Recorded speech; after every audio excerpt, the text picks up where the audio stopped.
মৌমাছির প্রথম নম্বর গুণ হলো মৌমাছি দলবদ্ধভাবে বসবাস করে। সুবহানাল্লাহ বলবেন না? মৌমাছি দলবদ্ধভাবে বসবাস করে। মৌমাছি একাকী কখনো বসবাস করতে পছন্দ করে না। মৌমাছি একটা চাকের ভিতরে বসবাস করে। মৌমাছি যদি 1 কোটি হয়, 1 কোটি মৌমাছি এক চাকের ভিতরে বসবাস করে। এই জন্য দলবদ্ধভাবে মৌমাছি বসবাস করার কারণে পৃথিবীর বুকের ভিতরে কোনো বাবার ছেলের ক্ষমতা হয় নাই যে মৌমাছির চাকের দিকে ঢিল ছুঁড়ে মৌমাছির চাকের পাশে দাঁড়ায় থাকতে পারে। আজ যদি বিশ্বের সকল মুসলমান মুসলমান মৌমাছির মতো এক কাতারে এক দলে যদি বসবাস করতে পারত, পৃথিবীর নাস্তিকদের ক্ষমতা ছিল না মুসলমানদের ঘর বাড়ি ভাঙার জন্য একটা বোমা ফালাতে পারে। ঠিক না দেখে মৌমাছি দলবদ্ধভাবে বসবাস করে। এই জন্য যে গাছের ভিতরে মৌমাছি বাসা বাঁধবে, জীবনে কোনদিন ওই গাছের ভিতরে কখনো বনের সবচাইতে শক্তিশালী যে প্রাণীর নামটা হলো সিংহ, সিংহ পর্যন্ত মৌমাছি যে গাছে থাকবে গাছের আশেপাশে যাবে কথা বলেন যাবে। শুধুমাত্র তাই নয়, অনেক সময় দেখবেন যেই প্রাণীগুলো খুব হিংস্র জানোয়ার, হরিণ ধরে ধরে খেয়ে ফেলে, এমনকি বনের অনেক পশু পাখিকে হিংস্রতা ভাবে ধরে ধরে খায়, এমন কোন হিংস্র প্রাণীও মৌমাছি ছোট প্রাণীর আশেপাশে কখনো ঘোরাঘুরি করে। অথচ কিন্তু মৌমাছি থেকে অনেক শক্তিশালী তারা। ঠিক না ঠিক? মৌমাছি কিন্তু অনেক ছোট প্রাণী, মৌমাছি থেকে ভয় পায়। কারণ হলো একটা, মৌমাছি বসবাস একা একা করে না, দলবদ্ধ ভাবে বসবাস করার কারণে যতগুলো প্রাণী আছে সব প্রাণীগুলো মৌমাছি থেকে ভয় করে। কারণ হলো এইটাই, দলবদ্ধ ভাবে যদি আমরা বসবাস করি, অস্ত্র শস্ত্র না থাকলেও যদি দলবদ্ধ ভাবে বসবাস করি, শক্তি বাড়ে না কমে? আরো জোরে বলেন, বাড়ে না কমে? মা এবং বোন ঘর ঝাড়ু দেয়, উঠান ঝাড়ু দেয়, আঙিনা ঝাড়ু দেয়, খোলান ঝাড়ু দেয়। যে ঝাড়ু দিয়ে এই ঝাড়ু একটা সলাই অথবা একটা কাটে যদি আপনাকে দেওয়া হয় আর যদি বলা হয় ভাঙে, 1 মিনিটে ভেঙে ফেলবেন। ঠিক না ঠিক? কিন্তু যখন সমস্ত ঝাড়ু একত্রিত করে বাঁধার পরে যখন আপনাকে বলা হয় ভাঙে, ভাঙা যাবে? কথা বলেন, ভাঙা যাবে? তাহলে মুসলমান একা একা ভাবে যদি বসবাস করি, যেখানে যাবেন মার খাবেন, মরবেন, কোনো বিচার পাওয়া যাবে না, পৃথিবীর কোনো শক্তি আপনাকে ভয় পাবে না। মৌমাছির মতো যদি এই গুণটা মুসলমানদের ভিতরে নিয়ে আসা যায়, সকল মুসলমান মিলে যদি এক দলবদ্ধ ভাবে বসবাস করা যায়, পৃথিবীর কোনো নাস্তিকের ক্ষমতা নাই মুসলমানের দিকে রক্ত চক্ষু দিয়ে তাকায়। এই জন্য মৌমাছির প্রথম নাম্বার গুণ, মৌমাছির প্রথম নাম্বার গুণ হলো দলবদ্ধ ভাবে মৌমাছি বসবাস করে। এই জন্য পশুদের ভিতরে কোন পশু তাকে ডিস্টার্ব করার মতো নাই। পৃথিবীর সব মুসলমান যদি একত্রিত ভাবে কোটি কোটি মুসলমান দলবদ্ধ ভাবে বসবাস করতে পারতাম, পৃথিবীর কোন নাস্তিকের ক্ষমতা ছিল না মুসলমানের দিকে রক্ত চক্ষু দিয়ে তাকাতে পারে। ঠিক না ঠিক?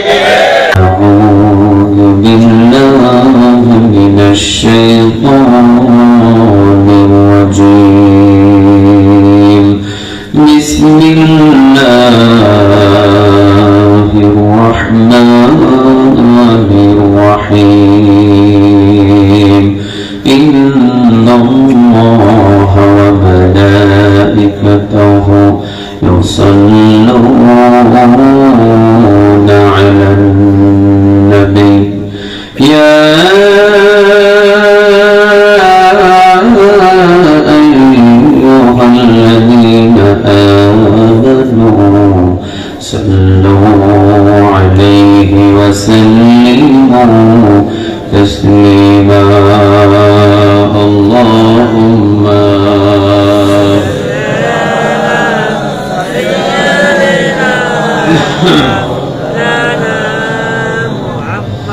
وعلى آل سيدنا اللهم صل على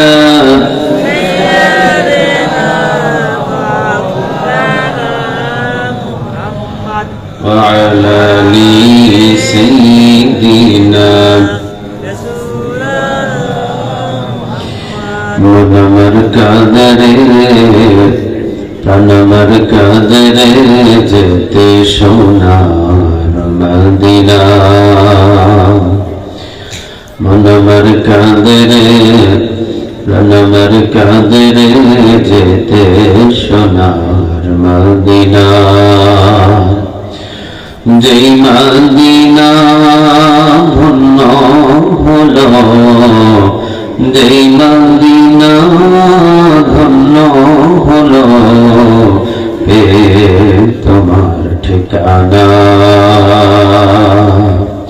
আমার কাঁদে রে, প্রাণ আমার কাঁদে রে, যেতে সোনার মদিনা।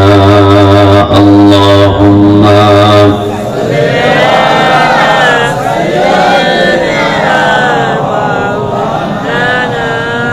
وعلى آل سيدنا তাহাজ্জুদের জায়নামাজে মরণ তুমি দিও প্রভু, ইকামতে দিনের কাজে কবুল করে নিও প্রভু। তাহাজ্জুদের জায়নামাজে মরণ তুমি দিও প্রভু, ইকামতে দিনের কাজে কবুল করে নিও প্রভু। আল্লাহুম্মা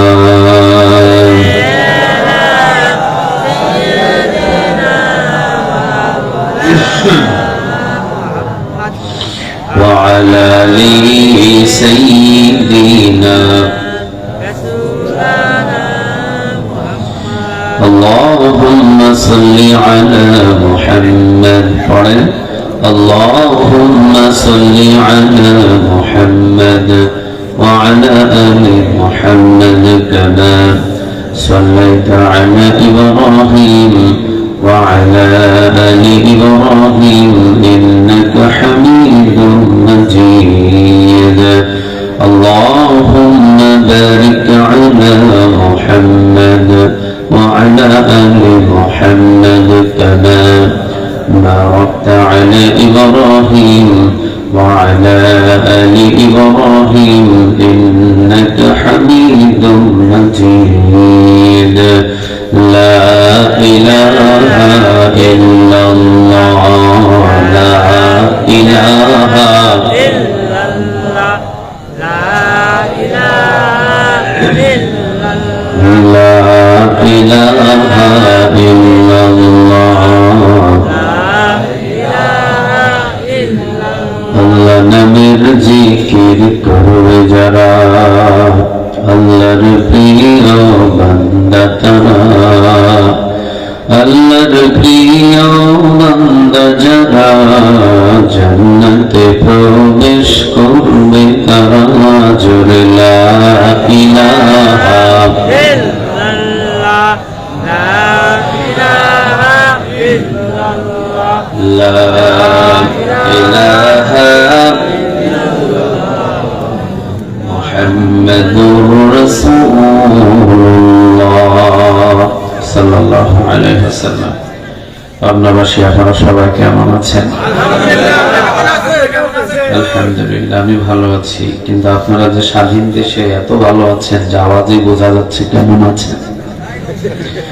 আপনারা কি সত্য সত্যি ভালো আছেন? সুস্থ মানুষের আওয়াজ এত ধীরে হয় না। বলেন তো দেখি আপনারা সবাই কেমন আছেন? আলহামদুলিল্লাহ। আমাদের সবাইকে ভালো রাখেন তিনি কে? আমাদের সবাইকে সুস্থ রাখেন তিনি কে? কেউ যেটা দেখে না সেটা দেখেন কে? কেউ যেটা শুনে না সেটা শুনেন কে? কেউ যেটা বুঝে না সেটা বুঝেন কে? কেউ যেটা শুনে না, কেউ যেটা বুঝে না, কেউ যেটা করতেও পারে না সেটা করেন তিনি কে? এই ক্ষমতাটা কার? ক্ষমতায় বসান তিনি কে? নামান তিনি কে? দেশে রাখেন তিনি কে? দেশ থেকে তাড়ান তিনি কে? সকল ক্ষমতা কার বলেন তো দেখি? সে আল্লাহর প্রতি শুকরিয়া আদায় করে পড়ছি আলহামদুলিল্লাহ, পড়ছি রব্বানা লাকাল হামদ حمدا كثيرا طيبا مباركا فيه. قرن الله أكبر كبيرا الحمد لله كثيرا سبحان الله بكرة وأصيلا سبحان الله وبحمده عدد خلقه ورضا نفسه وزنة عرشه ومداد كلماته. قرن لك الحمد بالقرآن لك الحمد بالإسلام لك الحمد بأسمائك ولك به سميته لك الحمد يا رب. সবাই একসাথে ইয়া রব كما ينبغي لجلال وجهك وعظيم سلطانك. প্রশংসাগুলো করলাম কার? আমরা সব জায়গায় প্রশংসা করব কার? খাওয়ার শুরুতে কার, শেষে কার, যখন ঘুমাতে যায় তখন কার, রাস্তাঘাটে চলার সময় কার? আমরা গোলামি করব কার? সৃষ্টি করছেন যিনি, গোলামি করব তার। ঠিক না বা ঠিক? জমিনের মালিক কে? ওই আসমানের মালিক কে? আমাদের মালিক কে? গোলামি কার করবেন? মানুষের? কার? জোরে বলেন কার? আল্লাহ যেন আমাদের সবাইকে তার গোলাম হিসেবে কবুল করে, বলেন আমিন। আরো জোরে বলেন আমিন। গোলাম হয়ে বেঁচে থাকতে চায়, মালিক হয়ে নয়। ঠিক না ঠিক? যারা গোলাম হয়ে বেঁচে থাকতে চায় আল্লাহ তাদের সম্মান দিন দিন বাড়িয়ে দেয়। আর যারা মালিক হয়ে বেঁচে থাকতে চায় তারা দেশ ছেড়ে পালাতে বাধ্য হয়। আমরা মালিক হব না, আমরা গোলাম হব কার? আমরা গোলাম, আমরা গোলাম জাত। আমাদের 14 গোষ্ঠী গোলাম আল্লাহ। ঠিক না বা ঠিক? বিশ্বনবী নিজে পরিচয় দিতেন, আল্লাহুম্মা ইন্নী আবদুক, ও আল্লাহ আমি আপনার গোলাম। সুবহানাল্লাহ বলবেন না? ওয়াবনু আবদিক, বান্দার ঘরের গোলাম। ওয়াবনু আমাতিক, বান্দির ঘরের গোলাম। নাসিয়াতি বিয়াদিক, আমার চুলের মুঠি আপনার হাতের মুঠোয় আল্লাহ। এই মুহাম্মাদের চুলের মুঠি ধরে আপনি যেভাবে টানবেন এই মুহাম্মদ ওই দিকে যাবে। মুহাম্মদ গোলাম আর মুহাম্মাদের মালিক একজন, তিনি কে? রাসূল গোলাম বলে পরিচয় দেয়। রাসূলের চাইতে বড় নেতা পৃথিবীতে আছে নাকি? কথা বলেন, আছে? রাসূল যদি নিজেকে গোলাম বলে পরিচয় দেয়, পৃথিবীর সব নেতা আল্লাহর গোলাম। ঠিক না ঠিক? যারাই মাথা তুলে দাঁড়িয়েছে তাদেরকে থামিয়ে দিয়েছেন তিনি কে? মালিক হতে চেয়েছিল ফেরাউন, ও বাঁচতে পারে নাই। মালিক হতে চেয়েছিল নমরুদ, বাঁচতে পারে নাই। মালিক হতে চেয়েছিল আব্রাহাম, বাঁচতে পারে নাই। এ যাবত যারাই মালিক হতে চাইবে, মানুষদের গোলাম বানাতে চাইবে, তাদেরকে বিপদে ফেলাবেন তিনি কে? আল্লাহ এখন আছে তো? আপনাদের ঈমান পরীক্ষা করছে, আল্লাহ কি আছে? আগের মতোই আছে? শক্তি মনে কমে গেছে, তাই না? চোখে কি কম দেখে? না, তিনি আল্লাহু লা ইলাহা ইল্লা হুয়া আল হাইয়ুল কাইয়্যুম। আল্লাহর কোনো মৃত্যু নাই। তিনি আল হাইয়্যু, তিনি আল কাইয়্যুম, তিনি চিরঞ্জীব, তিনি চিরস্থায়ী। সুবহানাল্লাহ বলেন। যে আল্লাহ আবু জেহেলকে শেষ করেছেন ওই আল্লাহ আছে না নাই? যে আল্লাহ নমরুদকে শেষ করেছেন ওই আল্লাহ আছে না নাই? যে আল্লাহ আব্রাহামকে ধরেছিলেন ওই আল্লাহ আছে না নাই? এখনো যদি কেউ দুনিয়াতে মালিক হওয়ার চেষ্টা করে, এখনো তিনি নমরুদের মতো পরিস্থিতি করতে পারেন। ঠিক না ঠিক? সবকিছু বাদ দিয়ে আমরা এক বাক্যে গোলামি করবো কার? আল্লাহ আমাদের সবাইকে গোলাম হিসেবে কবুল করো। মাহফিলে আসতে পেরে আপনারা খুশি না বেজার? বেজারও আছে কিছু। হ্যাঁ, বেজার নাই তো? সবাই খুশি? চিৎকার দিয়ে পড়েন আল্লাহু আকবার। আর একটু জুড়ে বলেন আল্লাহু আকবার। মাহফিলে বসলেই খুশি হয়ে যান তিনি কে? দোকানে গেলে খুশি হয় আরেকজন বড় সাহেব, ওনার নাম কি? আমরা কার দলে? আরো জোরে বলেন কার? আল্লাহর দলে থাকবো, জীবন থাক আর চলে যাক, ঠিক না ঠিক? শয়তানের দলে আমাদের কোনো সম্পর্ক নেই। আহাদুল বিলাদি ইলাল্লাহি মাসাজিদুহা ওয়া আবগাদুল বিলাদি ইলাল্লাহি আসওয়াকুহা। সবচেয়ে ভালো জায়গা মসজিদ, খারাপ জায়গা কোনটা? কথা কয় না, খারাপ জায়গা কোনটা? এই মসজিদের পাশেই দেখছি এখানে রাস্তার উপরে বাজার বসছে। এই মানুষগুলো বাজারে কি করতেছে আমার বুঝে আসতেছে না। তারা কি করে? হ্যাঁ, না ওদের লোক এলাকায় নাই, ওরা বাংলাদেশ থেকেই পালাইছে। কি বলে না, আমরা বাংলাদেশের মানুষ, আমরা বাংলাদেশে আছি। ওর গ্রুপের মানুষ ইন্ডিয়া ছিল, সবাই ইন্ডিয়া গেছে। ওরা প্রকৃতপক্ষে বাংলাদেশে ছিল না, ওরা দিল্লির মানুষ ছিল, এই জন্য দিল্লিতেই চলে গেছে। সামসা আজীবন দিল্লি করেছে, ঠিক না ঠিক? অসংখ্য আলেমদের গলায় ফাঁসি লাগানো হয়েছে শুধু দিল্লির দাদাদের খুশি করার জন্য।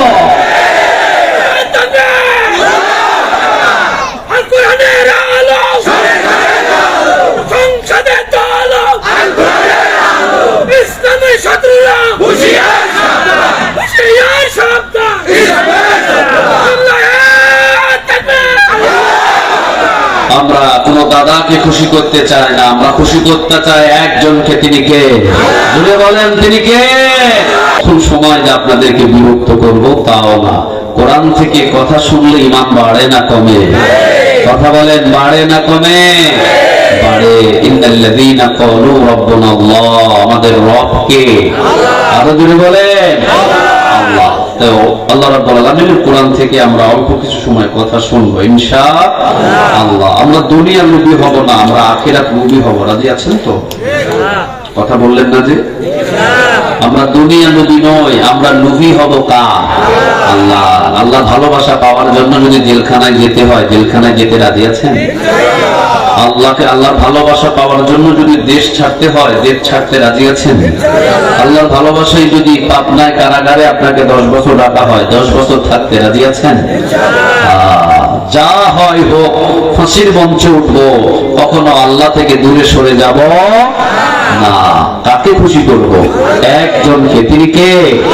আল্লাহ। সাহাবীদের ইতিহাসগুলো আপনি পড়লে অবাক হয়ে যাবেন। সালমান ফারসি রাদিয়াল্লাহু তাআলা আনহু বিশ্বনবীর একজন বিশ্বস্ত সাহাবী ছিলেন, ইন্তেকাল করেছেন। রাসূল ওমর রাদিয়াল্লাহু তাআলা আনহু নাকি একটা এরিয়া গভর্নর করে পাঠিয়েছেন।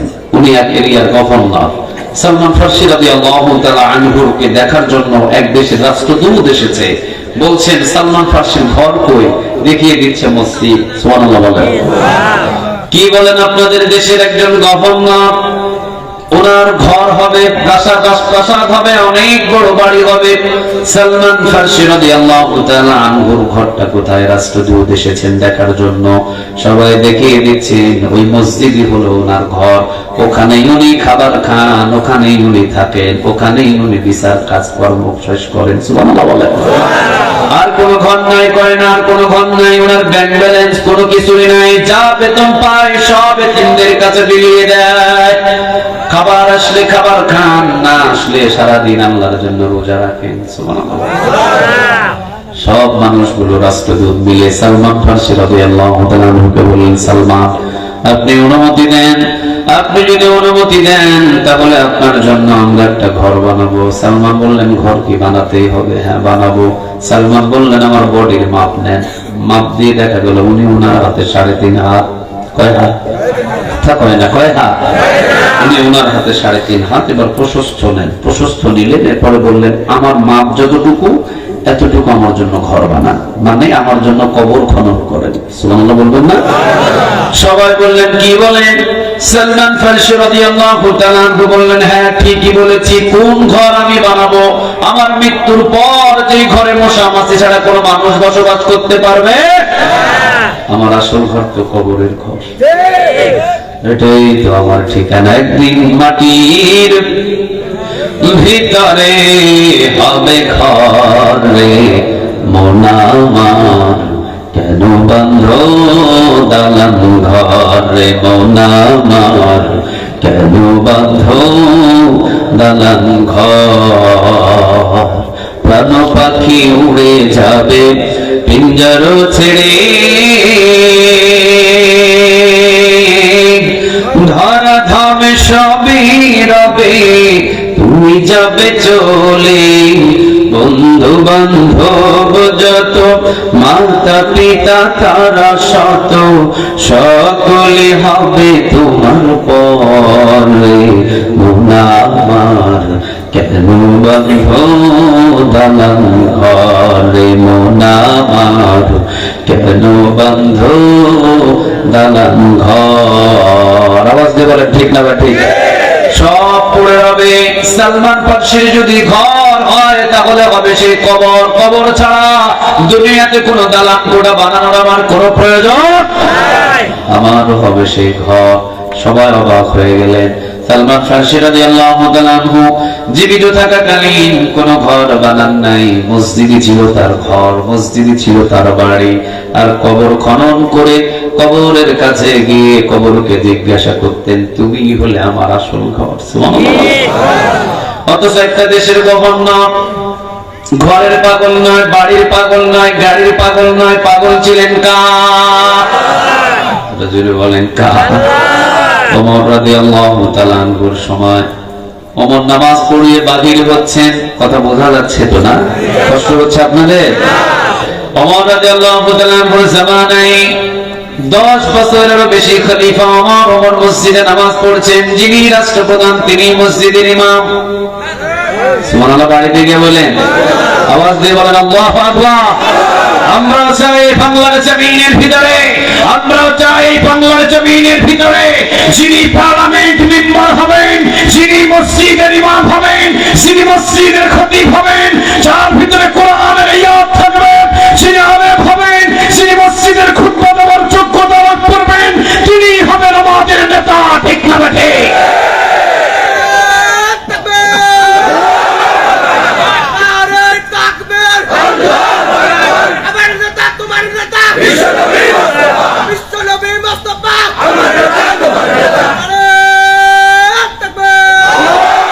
আল্লাহ তুমি কবুল করো।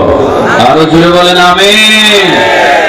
এমন নেতার পিছনে কখনো ঘুরবো না যে ওজুর ফরজও জানে না। আমার এক দাদা, উনি ওনার শহরের মেয়র। আমি নাম নিচ্ছি না, নাম নিলে বিপদ হয়ে যাবে। এই জন্য আমার দাদা, উনি মেয়র। তা আমি আমার দাদার সাথে খুব মাঝে মাঝে কথা হয়। দাদাকে জিজ্ঞাসা করলাম, দাদা এতদিন শুধু দুনিয়ায় পড়ে গেলেন, কার আদর্শ নিয়ে বড় হচ্ছেন বুঝি না, অনেক বয়স হয়ে গেছে এখনো মুখে দাড়িও ছাড়লেন না, কার আদর্শ নিয়ে বেঁচে আছেন দাদা? উনি বলছে, দাদা আমাকে বলছে আমি রাজনীতি করে সবকিছু পেয়েছি, বাড়ি গাড়ি টাকা পয়সা সব পেয়েছি। আমি বলছি, দাদা এগুলো আপনার নয়, এগুলো সবকিছুর মালিক কে? আরো জোরে বলেন, লাহু মা ফিস সামাওয়াতি ওয়া মা ফিল আরদ। যদি কোনো মানুষ বলে বাড়ি আমার, গাড়ি আমার, টাকা আমার, পয়সা আমার, ভুল কথা। এটা তোমার নয়, এগুলোর মালিক আমি আল্লাহ। ঠিক না ঠিক? কোন বাড়ির মালিক বলছেন এ বাড়ি আমার? নয়। এই বাড়ির দাঁড়িয়ে আপনার ছেলেও একদিন বলবে বাড়ি আমার, আপনার নাতিও বলবে দাঁড়িয়ে আমার। সব নাতি পুতি হারিয়ে যাবে, বাড়ি বাড়ির জায়গায় পড়ে থাকবে। ঠিক না ঠিক? প্রকৃতপক্ষে বাড়ির মালিক কে? আমি বললাম, দাদা এগুলো আপনার নয়। আয়াতুল কুরসি পড়েন, লাহু মা ফিস সামাওয়াতি ওয়া মা ফিল আরদ।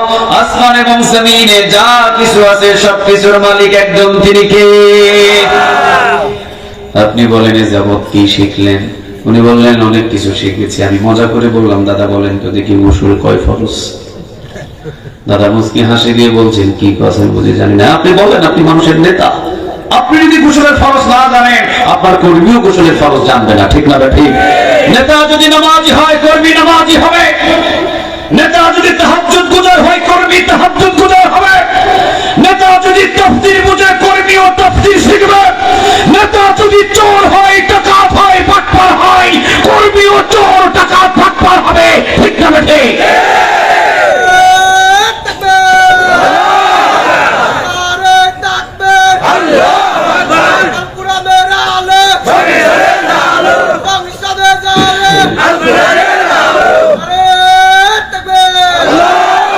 আল্লাহ তুমি কবুল করো। এই জন্য আমি বললাম, আপনি বলেন, আপনি নেতা মানুষ, একটা শহরের মেয়র, আপনি বলেন। বলছেন গোসলের ফরজ 3টি। আমি মনে করলাম যাক, মনে হয় কত কোরআন হাদিস অথবা যে কোনো ভাবে শিখছে। আচ্ছা যাই শিখেন, বলেন তো দেখি কি কি বলতেছে। সাবান, পানি আর গামছা। আমি বললাম, দাদা এই গোসলের ফরজ আপনার চলে, কিন্তু এই গোসলের ফরজ দেন নাই তিনি কে? দুনিয়ার বুদ্ধি দিয়ে কখনো কোনোদিন ইসলাম মানা যায় না। ইসলামটাকে পরিপূর্ণভাবে বাইন্ডিং করে দিয়েছেন তিনি কে? কোনো কিছু ঢোকাতেও পারবেন না, বাহির করতে পারবেন না, শুধু মানতে পারবেন। ঠিক না বেঠিক? ঢোকানো যাবে না, ছাড়া, কিন্তু কি করতে পারবেন? পালন করতে পারবেন। পালন করার হুকুম দিয়েছেন তিনি কে? কিন্তু বাদ দেওয়া যাবে না, ঢোকাতেও পারবেন না, কারণ যা কিছু দিয়েছেন কে দিয়েছেন? আরো জোরে বলেন, আল্লাহ। এজন্য দুনিয়া লোভী হয়েছি, বাড়ি লোভী হয়েছি, গাড়ি লোভী হয়েছি, টাকা লোভী হয়েছি। কোন নেতার পিছনে ঘুরলে টাকাওয়ালা পাওয়া যায়, কোন দল করলে ক্ষমতা পাওয়া যায়, এর পিছনে শুধু 17 বছর ঘুরছি। কথা কন না কেন আপনারা? ওই দলের নেতাগিরি, ওই দলের নেতার পেছনে ঘুরলে চাকরি পাওয়া যায়, ওই নেতার পেছনে ঘুরলে এটা পাওয়া যায়, ওটা পাওয়া যায়। এই নেতার পেছনে ঘুরেছি, কিন্তু নেতা কি করে কোনোদিন দেখি নাই। ঠিক না বেঠিক? দুনিয়া লুবি হয়েছেন আপনি। ওমর রাষ্ট্রপ্রধান, 12.5 লক্ষ বর্গ মাইলের প্রেসিডেন্ট ওমর মসজিদে নববীতে নামাজ শেষ করে বাহির হচ্ছেন। একজন সাহাবী নাম হযরত সাঈদ ইবনে আমির আল জুমাহি, হযরত সাঈদ ইবনে আমির আল জুমাহি রাদিয়াল্লাহু তাআলা আনহু মসজিদের কর্নার থেকে বলছেন, ওমর দাঁড়াও। ওমর দাঁড়ালেন। চিন্তা করে দেখেন, 12.5 লক্ষ বর্গ মাইলের প্রেসিডেন্ট 21 জায়গায় ওমরের মেজাজের উপরে কোরআনের আয়াত নাযিল করে দিয়েছেন তিনি কে? ওমরকে বলা হতো মেজাজে ওহী, মানে ওমরের সিদ্ধান্ত যেই রকম, ওই সিদ্ধান্তের উপরে কোরআনের আয়াত নাযিল করেছেন তিনি কে? বিশ্বনবী বলতেন, লাউ কানা নাবিয়্যুম মিন বা'দি লাউ কানা ওমর, আমার পরে কোন নবী নাই, কোন রাসূল নাই, যদি নবী হতেন ওমরকে নবী বানাতেন তিনি কে? এত বড় একজন সম্মানিত সাহাবী হযরত সাঈদ ইবনে আমির আল জুমাহি রাদিয়াল্লাহু তাআলা আনহু, তিনি মসজিদের কর্নার থেকে বলছেন, এই ওমর দাঁড়াও। দাঁড়ালেন। হযরত সাঈদ ইবনে আমির আল জুমাহি রাদিয়াল্লাহু তাআলা আনহু, তিনি বলছেন ওমর রাদিয়াল্লাহু তাআলা আনহু, ওমর আপনি দেশের প্রেসিডেন্ট? ওমর বলছেন, হ্যাঁ দেশের প্রেসিডেন্ট।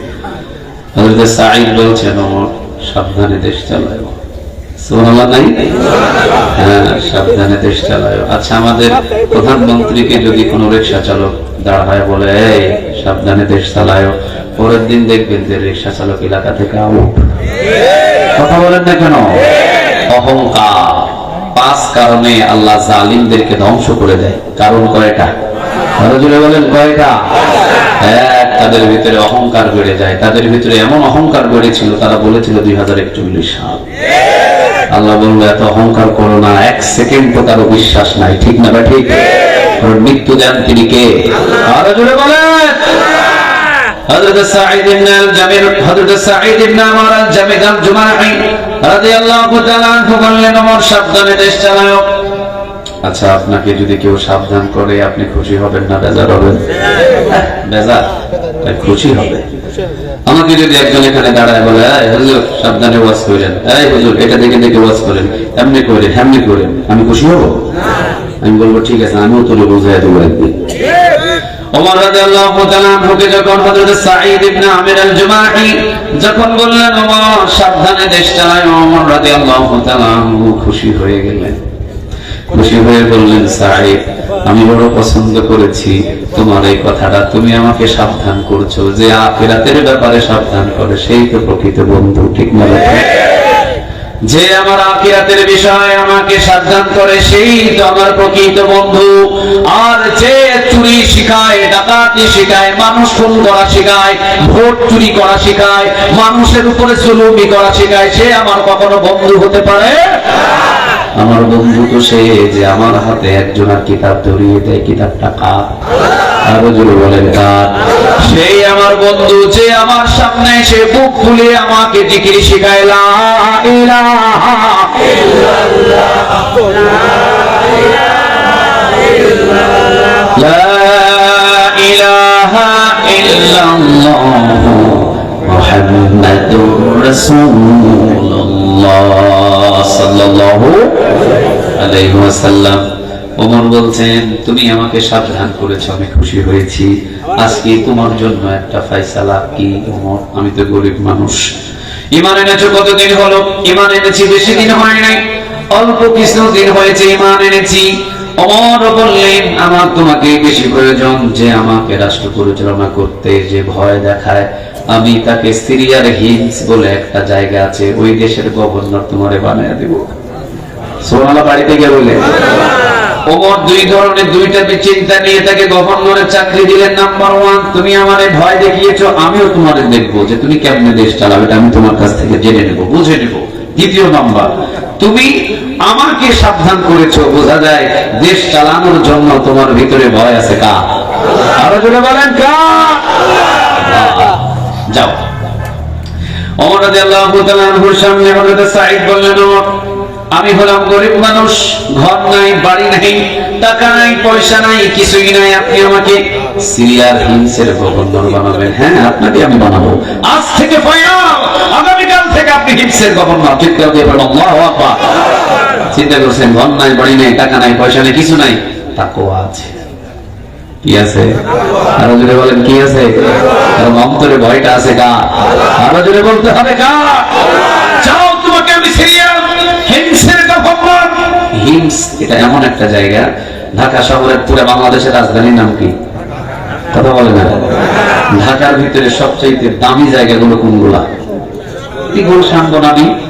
এই সিরিয়ার ভিতরে সবচেয়ে ধনাঢ্য যে এরিয়া, সেটার নামটা হলো হিমস। এই হিমসে ওনার অবস্থান হবে। সিরিয়ার গভর্নর, হিমসের গভর্নর হিসাবে ওনাকে পাঠিয়ে দিলেন। রাষ্ট্রদূতগুলো নিয়ে ওনাকে বললেন, আজ থেকে আপনাদের সিরিয়ার গভর্নর হযরত সাঈদ ইবনে আমির আল জুমাহি রাদিয়াল্লাহু তাআলা আনহু। চিৎকার দিয়ে বলেন আল্লাহু আকবার। 5 বছর চলে গেছে। কত বছর? কথা বলেন, কত বছর? 5 বছর পরে মসজিদে নববীতে সিরিয়া থেকে একটা কাফেলা এসেছে। কাফেলা এসে মসজিদে নববীতে নামাজ শেষ করে তারা বসে আছে। ওমর জিজ্ঞাসা করলেন, তোমরা কে? তারা বললেন, আমরা সিরিয়া থেকে এসেছি। সিরিয়া থেকে আসছো তোমরা? হ্যাঁ, সিরিয়া থেকে আসছো। আগে বলবো না, আসো তোমরা, আজকে আমার মেহমান, আমার দস্তরখানায় তোমাদের খাওয়া হবে। সুবহানাল্লাহ বলেন। সিরিয়ার সকল মানুষ চিন্তা করলেন, 12.5 লক্ষ বর্গ মাইলের প্রেসিডেন্টের দস্তরখানায় যদি খাবার খেতে পারি, কিয়ামতের ময়দানে অন্তত আল্লাহর কাছে বলতে পারবো, আল্লাহ, ওমরের দস্তরখানায় বসে খাবার খাইছি। ওমরের দস্তরখানায় বসে যে মানুষটা খাবার খাওয়ার সুযোগ পায়, এই মানুষটাকে আপনি কেমনে জাহান্নামে জ্বালাবেন? অন্তত এই সুযোগটা কিয়ামতের ময়দানে পাওয়া যাবে। ঠিক আছে, ওমর রাদিয়াল্লাহু তাআলা আনহুর দস্তরখানায় সিরিয়ার সব যতগুলো কাফেলা 25 থেকে 30 জন মানুষ এসেছে, সব মানুষগুলো বসলেন। ওমর রাদিয়াল্লাহু তাআলা আনহু দস্তরখানায় খাবার দিয়ে খাচ্ছেন আর জিজ্ঞাসা করছেন, আচ্ছা তোমাদের সিরিয়ার কি খবর? তারা এক যুগে এক বাক্যে সবাই বললেন আলহামদুলিল্লাহ। কি বললেন? তোমাদের গভর্নর কেমন? হ্যাঁ, গভর্নর মনের মতো পাইছি। ওমর, মনের মতো একজন গভর্নর আপনি পাঠাইছেন, যার নাম হলো হযরত সাঈদ ইবনে আমির আল জুমাহি রাদিয়াল্লাহু তাআলা আনহু। চিৎকার দিয়ে বলেন আল্লাহু আকবার। এমন গভর্নর আমরা ইতিমধ্যে পাই নাই। সিরিয়ার গভর্নর হিসেবে আমরা এক বাক্যে ভোট দিতেছি, উনি খাস আল্লাহর তাকওয়া এবং একজন আল্লাহর গোলাম। চিৎকার দিয়ে বলেন আল্লাহু আকবার। ওমর রাদিয়াল্লাহু তাআলা আনহু খুশি হয়ে গেলেন। আচ্ছা, ওমর রাদিয়াল্লাহু তাআলা আনহু এবার বললেন, শোনো সিরিয়াবাসী, সিরিয়ার ভিতরে আমি কিছু ত্রাণ পাঠাতে চাই, কিছু খাবার পাঠাতে চাই, কিছু দান পাঠাতে চাই। সিরিয়ার ভিতরে গরিব মানুষদের লিস্ট একটু আমার কাছে তোমরা লিখে দিয়ে যাও। 25 থেকে 30 জন মানুষ বলতে পাইছি একটা সুযোগ। ওমরের হাতে গরিবদের লিস্ট একটা করে দিয়ে তাহলে চলে যায়। গরিবদের লিস্ট ওমর যখন চাইলেন যে সিরিয়ার ভিতরে যত গরিব আছে সকল গরিব মানুষদের একটা লিস্ট করে দিয়ে যাও, লিস্ট করে দিয়ে গেলে আমি 1 সপ্তাহের ভিতরে খাবারগুলো তাদের কাছে পাঠিয়ে দেব। সিরিয়া থেকে আসা 25-30 জনের কাফেলা লম্বা বড় একটা লিস্ট করলেন, অনেক বড় একটা লিস্ট, সব গরিবদের নাম এই লিস্টের ভিতরে লিখে দিলেন। ওমর রাদিয়াল্লাহু তাআলা আনহুর কাছে জমা দিয়ে বললেন, ওমর, এই যে দেখেন সিরিয়ার যত গরিব মানুষ আছে সকল গরিব মানুষদের লিস্ট এখানে লিখে দিয়েছি। ওমর গরিবদের লিস্ট দেখে 2 চোখের পানি টপ টপ করে পড়ে, দাড়ি ভিজে ভিজে জামাতে পড়ছে। ওমর রাদিয়াল্লাহু তাআলা আনহুকে জিজ্ঞাসা করলেন, ওমর আপনি কাঁদেন কেন? ওমর বললেন যে এই যে গরিবদের লিস্ট যে আমাকে দেওয়া হয়েছে, এই গরিবদের লিস্টের ভিতরে যার নাম প্রথমে দেওয়া হয়েছে তার নামটা হলো হযরত সাঈদ ইবনে আমির আল জুমাহি রাদিয়াল্লাহু তাআলা আনহু। এই হিমসের গভর্নরের নাম যেহেতু লিস্টের গরিবদের প্রথমে দেওয়া হয়েছে, 30 থেকে 40 জন সব সিরিয়া থেকে আসা কাফেলা সবাই বললেন, ওমর রে, আমাদের সিরিয়ার ভিতরে সবচেয়ে যদি গরিব থাকে তার নামটাই হলো হযরত সাঈদ ইবনে আমর আল জুমাহি। উনি একটা দেশের গভর্নর হলে কি হবে, ওনার মতো গরিব মানুষ আমাদের সিরিয়াতে একটাও নাই, উনি হলেন সিরিয়ার ভিতরে সবচেয়ে গরিব। ওমর বড় কষ্ট পেলেন।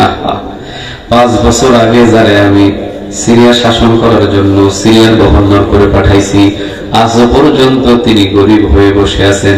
ওমর 1000 স্বর্ণ মুদ্রা তার জন্য হাদিয়া পাঠালেন। কত হাজার? কথা বলেন, কত হাজার? 1000 স্বর্ণ মুদ্রা ওমর নিজে পাঠিয়ে দিলেন। 1000 স্বর্ণ মুদ্রা ওমর রাদিয়াল্লাহু তাআলা আনহু তার জন্য পাঠালেন রাষ্ট্রদূত নিয়ে। সিরিয়ার হিমসের ভিতরে দরজায় লক করে বলতেছেন, ওমরের দরজা, ওমর রাদিয়াল্লাহু তাআলা আনহুর পক্ষ থেকে রাষ্ট্রদূত গিয়ে হযরত সাঈদ ইবনে আমর আল জুমাহির দরজা লক করে বলতেছেন, ওঠেন, রাষ্ট্রদূত এসেছে। রাষ্ট্রদূত বসলেন, দরজা খুলে দিলেন, 1000 স্বর্ণ মুদ্রা সামনে দিলেন। 1000 স্বর্ণ মুদ্রা মানে বুঝেন, একটা স্বর্ণ মুদ্রা সমপরিমাণ 3.5 ভরি। 1000 স্বর্ণ মুদ্রা তাহলে 3500 স্বর্ণ ভরি। সম্পদটা ছোট না বড়? আর একটু জোরে বলেন, ছোট না বড়? এত বড় সম্পদ ওমর রাদিয়াল্লাহু তাআলা আনহু পাঠিয়েছেন। উনি দেখেই ইন্না লিল্লাহ বলে পিছনে পড়ে গেছে অজ্ঞান হয়ে। সবাই বললেন, আপনি অজ্ঞান হয়ে গেলেন কেন? লম্বা ঘটনা। হযরত সাঈদ ইবনে আমর আল জুমাহি অজ্ঞান হয়ে যখন পিছনের দিকে পড়েছে, রাষ্ট্রদূত বলেন, আপনি অজ্ঞান হলেন কেন? হযরত সাঈদ ইবনে আমর আল জুমাহি রাদিয়াল্লাহু তাআলা আনহু, তিনি কথা বুঝতেছেন? আমার কথা আপনারা বুঝতেছেন? হযরত সাঈদ ইবনে আমর আল জুমাহি রাদিয়াল্লাহু তাআলা আনহু বললেন, শোনো, আমি ইন্না লিল্লাহি এই কারণে বলি নাই, আমি ইন্না লিল্লাহ বলেছি শুধুমাত্র ওমর আমার ঘরের ভিতরে দুনিয়া ঢুকিয়ে দিয়েছে, দুনিয়া, এই জন্য আমি ইন্না লিল্লাহ বলেছি। রাষ্ট্রদূত তোমরা উপস্থিত থাকতে 1000 স্বর্ণ মুদ্রা আমার ঘরে থাকবে না, 1000 স্বর্ণ মুদ্রা আমি সমস্ত এতিম আর মিসকিনদের বন্টন করে দেব। আল্লাহু আকবার। আচ্ছা বলেন তো দেখি, দেশের গভর্নর হওয়ার পরেও তিনি সম্পদশালী হয় নাই, বাড়ির মালিক হয় নাই, গাড়ির মালিক হয় নাই, মালিক হয়েছে কার? আরো জোরে বলেন, কার? আমরাও আজ থেকে প্রত্যেকেই আজ থেকে আমরা এই মাহফিলে এসে প্রত্যেকে একটু নিয়ত করব, দুনিয়ার মালিক, বাড়ির মালিক, গাড়ির মালিক, চাকরির মালিক পরের কথা, আগে মালিক হওয়া দরকার কার? আরো জোরে বলতে হবে, আগে মালিক হওয়া দরকার কার? আল্লাহ রাব্বুল আলামিন আমাদের প্রত্যেককে ঈমান এবং আল্লাহ তার মালিক হওয়ার তৌফিক দান করুন, বলেন আমিন। ড্রোন যদি চালায় দেন, মানুষ তো আমার দিকে লক্ষ্য না করে ড্রোনের দিকে তাকায়। হ্যাঁ, ড্রোন চালায় দিলে তো ওই ড্রোনের দিকে সব তো মানুষ তাকাবে, আমার দিকে নজর কম থাকবে। তাহলে আমি প্রথম নম্বরে আপনাদেরকে বোঝালাম, আমরা দুনিয়া পাগল নয়, পাগল হব কার? আরো জোরে বলেন, কার? পাগল হব শুধুমাত্র একটা, সেটা হলো লা ইলাহা ইল্লাল্লাহ, লা ইলাহা ইল্লাল্লাহ মুহাম্মাদুর রাসূলুল্লাহ সাল্লাল্লাহু আলাইহি ওয়াসাল্লাম। আল্লাহ রাব্বুল আলামিন কোরআনের ময়দানে বসিয়েছেন, ঠকায় নাই, ঈমানটাকে ধীরে ধীরে বাড়িয়ে দিচ্ছেন। তিনি কে? আরো জোরে বলেন, তিনি কে? ঈমান শুনলে, কোরআন শুনলে ঈমান বাড়ে। কোরআনের ময়দানে বসলে, কিয়ামতের ময়দানে এই বসার ওসিলায় মাফ করে দিতে পারেন। তিনি কে? আর কোরআন যারা ধরে, কোরআন যারা পড়ে, কোরআনের সাথে যাদের সম্পর্ক হয়, তাদের সম্মান বাড়ে না কমে? একটু জোরে বলেন, বাড়ে না কমে? এই গ্রন্থটার নাম কি? আরো জোরে বলেন, নাম কি? বিশ্বনবী বলেন, কিয়ামতের ময়দানে দুই ব্যক্তি আল্লাহর সাথে প্রথম কথা বলবে, এক হলো মুহাম্মদ সাল্লাল্লাহু আলাইহি ওয়াসাল্লাম, আরেকটা হলো যে কোরআন মেনে জীবন গঠন করেছে। এই কোরআন একজনের সামনে কথা বলবে, তিনি কে? ইকরাউল কোরআন ফাইন্নাহু ইয়াতি শাফিআন লিসহাবিহি ইয়াওমাল কিয়ামাহ, কিয়ামতের দিন এই কোরআনটা আল্লাহর কাছে সুপারিশ করবে এবং বলবে, এই মানুষ আমাকে কোরআন মানতে গিয়ে দুনিয়াতে হামলা খেয়েছে, এই মানুষটা আমি কোরআন মানতে গিয়ে দুনিয়াতে মামলা খেয়েছে, এই মানুষ আমি কোরআন মানতে গিয়ে নিজের ঘরে ঘুমাতে পারে নাই, এই মানুষটা আমি কোরআন মানতে গিয়ে দুনিয়াতে শান্তিতে তাকে থাকতে দেয় নাই, ওনাকে বিনা হিসাবে জান্নাতে দিয়ে দিতে হবে। বিশ্বনবী কোরআন যার পক্ষ নেবে, বিশ্বনবীও তার পক্ষ নেবে, আর কোরআন আর বিশ্বনবী যার পক্ষ নেবে বিনা হিসাবে তাকে জান্নাত দান করে দেবেন। তিনি কে? তাহলে কোরআনের সাথে থাকতে আমরা সবাই রাজি আছি না নাই? একটু আওয়াজ দিয়ে বলেন দেখি, কোরআন আছে যেখানে, কোরআন নাই যেখানে, কোরআন হাদিস যেখানে, কোরআন নাই যেখানে, লিল্লাহি তাকবীর, লিল্লাহি তাকবীর, নারে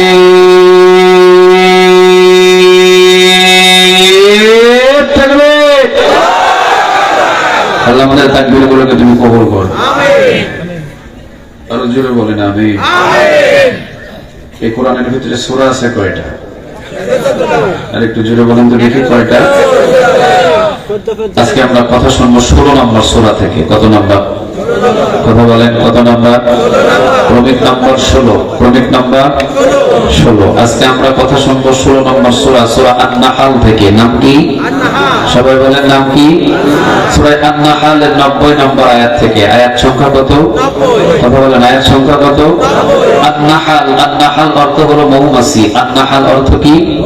কথা বলেন আন-নাহল অর্থ কি? মৌমাছি। এখন যদি আমি প্রশ্ন করি উত্তর পাওয়া যাবে? কথা বলেন উত্তর পাওয়া যাবে? আজকে আমরা কত নম্বর সূরা থেকে কথা শুনবো? এই সূরাটার নাম কি? কত নম্বর আয়াত থেকে? 90 নম্বর। সূরা আন-নাহল, আন-নাহল অর্থটা কি? মৌমাছি। মৌমাছির নামে আল্লাহ রাব্বুল আলামিন একটা সূরা দিয়েছেন। এই সূরা থেকে আমরা প্রত্যেকে আজকে কথা শুনবো ইনশাআল্লাহ। মৌমাছির নামে আল্লাহ রাব্বুল আলামিন কেন সূরা নাযিল করলেন? কোনো না কোনো কারণ আছে না নাই? কথা বলতে হবে, আছে না নাই? এতগুলো প্রাণী আছে, এতগুলো প্রাণী থাকার পরেও আল্লাহ রাব্বুল আলামিন এতগুলো প্রাণীর নামে সূরা নাযিল না করে মৌমাছির নামে কেন সূরা নাযিল করলেন? নিশ্চয়ই এর ভিতরে কোনো গুরুত্বপূর্ণ বিষয় আছে না নাই? একটু জোরে বলেন আছে না নাই? মৌমাছির নামে কেন সূরা নাযিল করলেন? মুফাসসিরিন কিরাম এবং পৃথিবীর সব মুফাসসির একমত, মৌমাছির ভিতরে কিছু গুণ আছে। এই গুণগুলো যদি মানুষদের ভিতরে চলে আসে, ওই মানুষটা আর কখনো জাহান্নামে থাকে না। মৌমাছির ভিতরে যতগুলো গুণ আল্লাহ দিয়েছেন, সমস্ত গুণ যদি মানুষদের ভিতরে নিয়ে আসতে পারে, ওই মানুষটাকে জান্নাতি মানুষ হিসাবে কবুল করে নেন। তিনি কে? মৌমাছির গুণ আছে 5টা। জোরে বলেন কয়টা? আরো জোরে বলতে হবে কয়টা? এখন থেকে আমি প্রতিটা জায়গায় জায়গায় প্রশ্ন করব, উত্তর কি পাওয়া যাবে? আমরা আজকে যে সূরা থেকে আলোচনা তাফসীর শুরু করব, সূরাটার নাম কি? আন-নাহল অর্থ কি? কোরআনের কত নম্বর সূরা? আয়াত নাম্বার কত? 90। আন-নাহল অর্থ হলো মৌমাছি। মৌমাছির এই নামে সূরা নাযিল করে গবেষণা করতে বলে গবেষণা করে পাওয়া গেল যে মৌমাছির গুণ আছে কয়টা? 5টা গুণ যদি মৌমাছির এইটা সব মুমিন নর এবং নারীর ভিতরে পাওয়া যায়, পুরুষ এবং নারীর ভিতরে পাওয়া যায়, তাদেরকে সোজা জান্নাতে ঢুকিয়ে দিবেন। তিনি কে? আরো যদি একটু বলেন তো দেখি, তিনি কে? মৌমাছির দ্বিতীয় নম্বর গুণ হলো মৌমাছি জীবনের চাইতে নেতার হুকুম মানে বেশি। সবাই জানেন, যারা তাফসীর পড়েন তারা জানেন মৌমাছির একটা চাকের ভিতরে কিন্তু একজন রানী থাকে, ঠিক না ভাই? ঠিক। রানী যা বলবে, 50,000 যদি মৌমাছি তার আইতে বাসাতে থাকে, 50,000 মৌমাছি কিন্তু তাই শুনবে। রানী যদি বলে উঠে দাঁড়াও, উঠে দাঁড়াবে। রানী যদি বলে ঘুমাও, ঘুমাবে। রানী যদি বলে হামলা করো, হামলা করবে। রানী যদি বলে চলো এই এলাকায় বসবাস করবো না, সিরাজগঞ্জে বসবাস করবো, সিরাজগঞ্জে চলে যাবে। রানী যদি বলে আজকে সারা রাত ঘুমাবো না, সারা রাত ঘুমাবে না। রানী যদি বলে আজকে সারা রাত ঘুমাবো, সারা রাত ঘুমাবে। রানী যদি বলে এই এলাকায় বসবাস করবো না, চট্টগ্রাম বিভাগে বসবাস করবো, চট্টগ্রামে চলে যাবে। রানীর হুকুম মানে সমস্ত মৌমাছি। এই জন্য শান্তি বেশি না কম? একটু আসতে বলেন, বেশি না কম? আজকে বাংলার জমিনের ভিতরে 14 কোটি মুসলমান, আজকে এই বাংলার জমিনের ভিতরে 14 কোটি মুসলমান। এই 14 কোটি মুসলমানদের কোন কেন্দ্রীয় নেতা নাই। এই 14 কোটি মুসলমানের যদি একজন কেন্দ্রীয় নেতা তৈরি করা যেত, 14 কোটি মুসলমানের ওই কেন্দ্রীয় নেতার হুকুম অনুযায়ী যদি 14 কোটি মুসলমান উঠত, 14 কোটি মুসলমান বসত, আল্লাহর কসম স্বৈরাচার 17 বছর পরে নাই, 17 বছর আগে দেশ ছাড়তে বাধ্য হতো। 14 কোটি মুসলমান আমরা কেন্দ্রীয় নেতা বানাতে পারিনি, এই জন্য যে যার মতো করে আমাদের উপরে জুলুম করে আমাদেরকে সহ্য করতে হয়। ঠিক না? ঠিক। চট্টগ্রামে সাইফুল ইসলাম আলিফ নামের আমার এক ভাই, ইসকন্দের দালাল, হিন্দুরা কুপিয়ে দিনে দুপুরে হত্যা করছে, দেখেন নাই? অনেকে কি দেখেন নাই? দিনে দুপুরে কুপিয়ে হত্যা করেছে সাইফুল ইসলাম আলিফকে। দিনে এবং দুপুরে চট্টগ্রামের ভিতরে দিনের বেলা হিন্দু বলেন ইসলাম বলেন কুপিয়ে হত্যা করেছে সাইফুল ইসলাম আলিফকে। 14 কোটি মুসলমান আমরা বাংলাদেশে তাকায়া দেখছি, কিন্তু কোনো কিছু করা, কথা বলেন, কোনো কিছু করা। 14 কোটি মুসলমানদের যদি নেতা হতো বাইতুল মুকাররমের ইমাম, বাংলাদেশের মৌমাছির মতো যদি নেতা রানী বা নেতা তৈরি করতাম বাইতুল মুকাররমের ইমাম, এই 14 কোটি মুসলমানদের যদি নেতা হতো বাইতুল মুকাররম ইমাম, সাইফুল ইসলাম আলিফকে যেদিন চট্টগ্রামে কুপিয়ে হত্যা করেছে, ওই দিন যদি বাইতুল মুকাররমের ইমাম বলতেন চট্টগ্রাম সাইফুল ইসলাম আলিফকে মুসলমানকে হত্যা করা হয়েছে, 14 কোটি মুসলমান কি আমার সাথে আসো, আমরা সবাই বলতাম জি আপনার সাথে আছি। আপনি কি বলতে চান সেটা আমরা শুনবার জন্য বসে আছি। বাইতুল মুকাররমের ইমাম যদি বলতেন আমার একজন ভাই সেই ভাইকে চট্টগ্রামে কুপিয়ে হত্যা করেছে, বাড়িতে বসে থাকার সময় নাই, হাতের ভিতরে কাপড়ে কাফন দাও, মাথায় বদল, চট্টগ্রামের দিকে রওনা দাও। ওই রানীর কথা অনুযায়ী, নেতার কথা অনুযায়ী যদি 14 কোটি মুসলমান ওই দিন চট্টগ্রামের দিকে রওনা দিত, হিন্দুদের দালালরা ঝুঁটি খুলে ইন্ডিয়াতে পালাতে বাধ্য হয়ে যায়।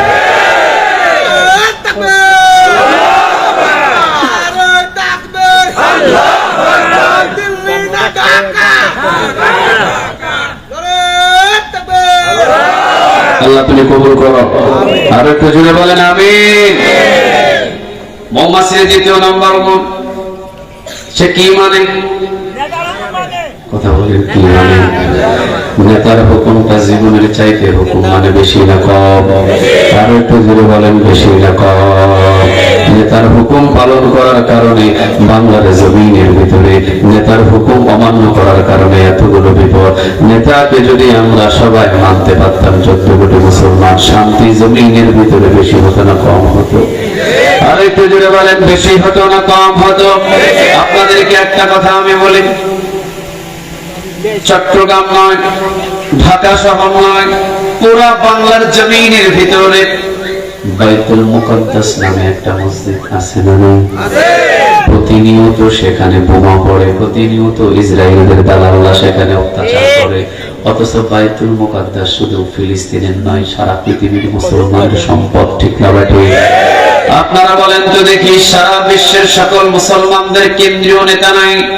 যদি সারা বিশ্বের সকল মুসলমানদের কেন্দ্রীয় নেতা হতো, কাবা ঘরের ইমামরা, তাদেরকে যদি আমরা নেতা মানতাম, সারা বিশ্বের সকল মুসলমান দেশগুলো যদি কাবার চত্বরে বসে কাবা ঘরের ইমামদেরকে যদি নেতা মেনে নিয়ে যদি হুকুম বলতেন যে আপনি একটা খুতবা দেন, খুতবার ভিতরে আপনি জানায় দেন ফিলিস্তিনের উপরে যদি দ্বিতীয়বারের মতো কোনো ইসরায়েল কোনো বোমা ফালায় অথবা কোনো অস্ত্র ফালায়, তাদেরকে যদি হত্যা করার জন্য চেষ্টা করে, 57টা মুসলিম দেশ আমরা একত্রিত হয়েছি, মৌমাছির মতো নেতা আপনাকে কাবা ঘরের ইমাম আপনাকে মেনে নিয়েছি, আপনি যা বলবেন 57টা মুসলিম দেশ আমরা আপনার কথা মতোই উঠবো, আপনার কথা মতোই বসবো।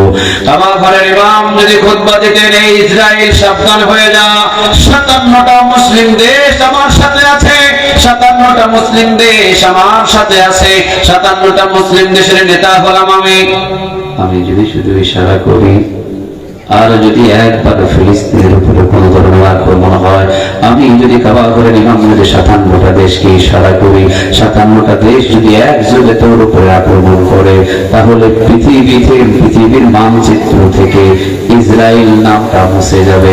এমন একটা খুতবা যদি কাবা ঘরের ইমাম দিয়ে দিতেন, বিশ্বাস করেন ইসরায়েলের পিছন দিয়ে পায়খানা শুরু হয়ে যেত। আসতে বলেন ঠিক না ঠিক? শুধু যদি এতটুকু বলতেন 57টা মুসলিম দেশ আমার সাথে আছে, ইসরায়েল সাবধান হয়ে যাও, আমি যদি শুধু অনুমতি দিই 57টা দেশ থেকে সেনাবাহিনী নিযুক্ত করা হবে, তোর উপরে এমন ভাবে আক্রমণ করা হবে 57টা মুসলিম দেশ থেকে মানচিত্র থেকে ইসরায়েল নামটাই হারিয়ে যাবে। কিছু লাগে? কথা বলেন, আর কিছু লাগে? তাহলে মৌমাছির দ্বিতীয় নম্বর গুণ আমাদের ভিতরে নাই। যদি আমাদের ভিতরে দ্বিতীয় নম্বর গুণ আনা হয়, পৃথিবীর ভিতরে কখনো কোনোদিন কোনো সময় কোনো কাজে মুসলমানদের হারাতে পারবে না। বলেন, হারাতে পারবে? আমরা তো সেই বীর হিসাবে সারা পৃথিবীর সমস্ত দেশগুলোতে আমরাই মুসলমান শাসন করেছি, ঠিক না ঠিক? সেই গুণ ছিল মৌমাছির গুণ। মৌমাছির তৃতীয় নম্বর গুণ হলো জীবনে কোনোদিন মৌমাছি টয়লেটে যায় না, জীবনে কোনোদিন মৌমাছি প্রস্রাবখানায় যায় না, জীবনে কখনো কোনোদিন মৌমাছি দুর্গন্ধ জায়গায় আবর্জনায় পড়ে না। সোজা বাসা থেকে সোজা যাবে ফুল বাগানে, ফুল থেকে পবিত্র স্থান থেকে ফুল নিয়ে আবার বাসায় আসবে, ঠিক না ঠিক?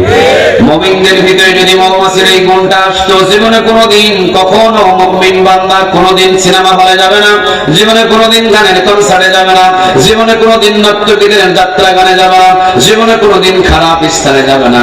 সব সময়ের জন্য মৌমাছির মতো শুধু মাদ্রাসায় যাবে, মসজিদে যাবে, কোরআনের মাহফিলে যাবে, মক্কায় যাবে, মদিনায় যাবে। মৌমাছির এই গুণ যদি আমাদের ভিতরে আসতো, সরাসরি জান্নাতের দুয়ার খুলে দিতেন আমাদের জন্য। তিনি কে? এইরকম মৌমাছির কয়েকটা গুণ আছে, যদি আমাদের ভিতরে আসে সোজা বিশ্বনবী বলেন জান্নাতে ঢুকিয়ে দেবেন। তিনি কে? তাহলে মৌমাছির নামে একটা সূরা নাযিল করে সূরা আন-নাহলের 90 নম্বর একটা আয়াতের ভিতরে আল্লাহ রাব্বুল আলামিন বলছেন, ইন্নাল্লাহা ইয়া'মুরু বিল আদলি ওয়াল ইহসান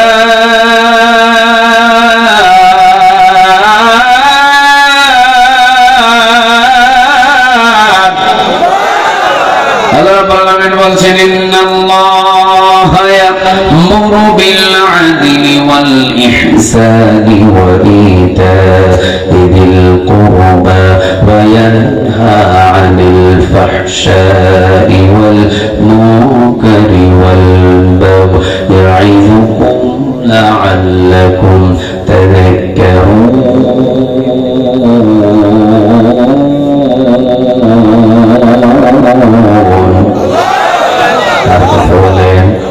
আরো জোরে বলেন, সূরা আন-নাহল 90 নম্বর আয়াত। কোন দিন এই আয়াতটা বেশি বেশি পড়া হয়? জুমার দিন, ঠিক না ঠিক? কোন দিন? কোন দিন? কি জন্য জুমার দিনে প্রতিনিয়ত পড়ে? এই আয়াতটা এমন একটা দামি আয়াত, কোরআনের 6666টা আয়াতের ভিতরে যদি শুধু সূরা আন-নাহলের 90 নম্বর আয়াত আল্লাহ পাঠিয়ে দিতেন, মুফাসসিরিন কেরাম বলছেন কোরআনের আর যদি কোন আয়াত আল্লাহ রাব্বুল আলামিন জমিনে না পাঠাতেন, শুধুমাত্র যদি সূরা আন-নাহলের 90 নম্বর আয়াত পাঠিয়ে দিয়ে যদি আল্লাহ বলতেন এর উপরে আমল করো, এই একটা আয়াতের উপরে যদি সারা বিশ্বের মানুষ আমল করত, সব মানুষগুলো জান্নাতি হয়ে যেত।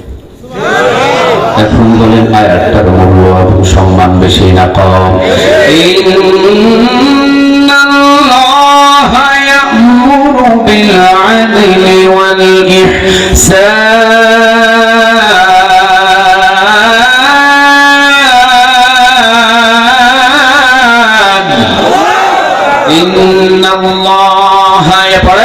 ইন্নাল্লাহা ইয়া'মুরু বিল আদলি ওয়াল ইহসানি ওয়া ইতা'িল কুরবা ওয়া ইয়ানহা আনিল ফাহশাই ওয়াল মুনকারি ওয়াল বাগই ইয়া'iযুকুম লা'আল্লাকুম তাযাক্কারুন। বলেন কথাটা কার?